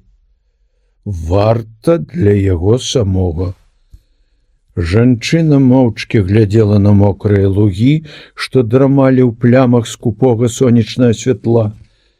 Потым нахілілася, выцягнула з дарожнага куфра цёмна-сіні плашч і накінула яго зверху жалобнага адзення. «Мабыць, ваша праўда», – сказала яна. «Я была зусім разбітая, але вы сваёй мужнасці далі мужнасці мне. Я ведаю, што мне рабіць. Куды вы цяпер? У Вільню да Мурав'ёва? Я даб'юся ў яго аўдыенцыі і не пабаюся сказаць, што думаю пра яго. Это вельмі небяспечна. А вы яшчэ такая маладая, і для вас не цяпер, але магчыма шчасце. Несцерпны жаль і нямое замілаванне ахапілі душу Горава, калі яна ўзяла яго руку ў свае. Я ведаю, ёсць многа добрых людзей, сказала яна, людзей з усеабдымным, з чалавечным сэрцам, такіх як вы. Але што я магу зрабіць, калі мне ўсё жыццё будуць трызніцца тыя 10 хвілін, на якія я спазнілася, калі сэрца чалавечае не можа забыць. Дарагі мой чалавек, я ведаю, у мяне ўсё канфіскуюць, мяне хутчэй за ўсё чакае Сібір. Яна схіліла галаву, а праз імгненне ўскінула на Горава цёмныя веі. Але мне лягчэй. Людзі, заўсёды людзі, людзі ўсюды, людзі. Дай вам Бог шчасця за добрае сэрца. Шчасця з невядомай мне рускай жанчынай, такой самай добрай, як вы. Не трэба, пані, сказаў Гораў. Маўчыце, сказала яна. Чым я магу аддзякаваць за ўсё? Толькі словам. Дай вам Бог шчасця і вам, і дзецям, і ўсім нашчадкам вашым. Дай Бог, каб мае ўнукі ніколі не варагавалі з вашымі. Ён схіліў галаву. Рушай, сказала яна фурману пасля хвіліны цяжкага маўчання. Бывайце, дарагі. Бывайце. Брычка павольна пакацілася па дарозе. Гораў хацеў бы ўжо саскочыць з прыступкі, але яна ўзяла доўгімі далонямі яго галавой, прыцягнула яе да сябе на грудзі, пацалавала ў высокі лоб. Ён нахіліўся і прыпаў вуснамі да бязвольнага сугіба ля кісці яе рукі. «Ідзіце, ідзіце», сказала яна, поўны тужлівага неўразумення, бунтуючы ўсім сэрцам супраць сляпой сілы, якая няўмольна разлучае людзей. Гораў скочыў з прыступкі. Брычка пакацілася хутчэй. Бясконцыя лугі ляжалі вакол, а ён стаяў і глядзеў, як брычка, зрабіўшыся цёмнай кропкай, знікала недзе пад чорнымі хмаркамі, ад якіх цягнуліся да зямлі шэрыя завесы дажджу. Так скончылася гэта гісторыя. Ураган размёў чалавечыя істоты і не дазволіў ім сустрэцца зноў.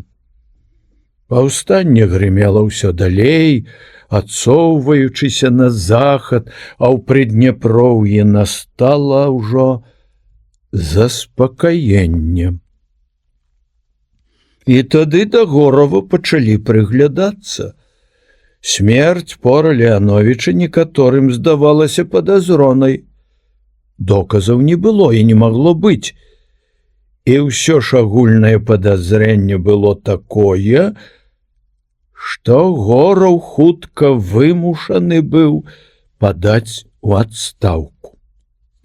Незадоўга да гэтай падзеі яго, памятаючы бой пад Ракавым, узнагародзілі медалём за ўсмірэнне. Медаля ён не насіў. І пайшло далейшае жыццё такое, як ва ўсіх: жаніцьба, Масква, всё тое, аб чым ён марыў у дзень перад падзеямі на кардоне. Не скора ён зразумеў, што паром і жахлівая вераб'іная ноч былі водападзелам яго жыцця. Вся плынь яго існавання і думак пацякла з той ночы ў зусім іншым напрамку. А калі зразумеў, прыйшла туга. Яна прыходзіла нечаста, чамусьці найбольш у дажджлівыя асеннія ночы. І тады ў вачах паўставаў далёкі край бязлюддзя, крыжы на ростанях, павалены лес паабапал дарог і імклівая быстрыня Дняпра з лядаштым паромам ля адхону. Ён быў шчаслівы, але чамусьці ў непатольнай цемры начэй усё часцей успамінаў кнігавак над лугамі, шэрыя завесы дажджу і рукі з доўгімі пальцамі, рукі, што сціскалі яго скроні, рукі той, якая знікла, каб ніколі больш не сустракацца з ім. У неасэнсаваным жаданні ажывіць гэтыя і без таго жывыя ўспаміны, вярнуць страшны самы лепшы час свайго жыцця, ён імкнуўся да мінулага, настойліва уваскрашаў яго аж да ліслівага дакранання мокрага ліста вяргіні. У познюю восень успаміны з прыемна балючых ставалі нясцерпнымі. І тады, каб хоць трошки перажыць неадольныя чары гэтай зямлі, якая ляжыць недзе і кліча прызыўным клічам, што нельга згасіць у сэрцы, Гораў браў паляўнічую стрэльбу і знікаў з Масквы. Всё адно куды, толькі б далей, толькі б стаялі вакол голыя цёмныя лясы, толькі б у свісце ветру чуўся водгук той навальніцы, якая шматавала чорныя вольхі над паромом.